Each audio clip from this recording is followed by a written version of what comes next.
कोल India से जुड़ी एक बड़ी खबर है। वित्त मंत्रालय के सूत्रों के हवाले से पता चला है कि सरकार ने कोल इंडिया की 4 सब्सिडरी कंपनियों में हिस्सा बेचने का प्रस्ताव पूरी तरह रद्द कर दिया है। खबर पर ज्यादा विस्तार से बात कर रहे हैं हमारे संवाददाता अनुराग शाह। अनुराग, बताइए कि कोल इंडिया की सब्सिडरी में विनिवेश का ये एक बड़ा प्रस्ताव रद्द हो गया है, क्या है पूरी डिटेल्स?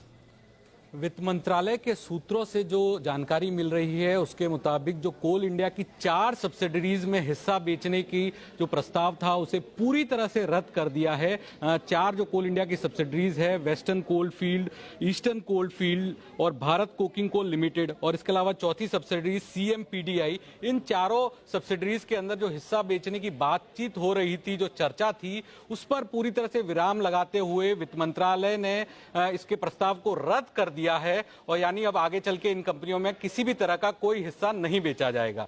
इस प्रस्ताव को रद्द करने की जो बड़ी 2 वजह है कि एक पहली वजह है कि कर्मचारियों को नौकरी कम होने की आशंका थी, तो इसको भी एक बड़ी वजह माना गया है। और इसके अलावा ये जो चारों कंपनियां हैं इनकी अपने आप में एकाधिकार है, अपने क्षेत्र की स्पेशलाइज काम करती है, तो मोनोपोली की जो है वो कम हो सकती है अगर इसमें विनिवेश होता है। तो इन 2 बड़ी वजह के से वित्त मंत्रालय ने जो इन कंपनियों के अंदर हिस्सा बेचने का जो प्रस्ताव था वो रद्द कर दिया है। तो इन कंपनियों के जो कर्मचारी हैं उनके लिए कहीं ना कहीं ये राहत की खबर है कि जो चर्चाएं चल रही थी इन 4 कंपनियों से जुड़ी कि इनके अंदर जो विदेशी निवेशक है वो हिस्सा खरीद सकते हैं, तो उसको अब पूरी तरह से उस पर विराम लग गया है और वित्त मंत्रालय की तरफ से इस प्रस्ताव को पूरी तरह से रद्द कर दिया गया।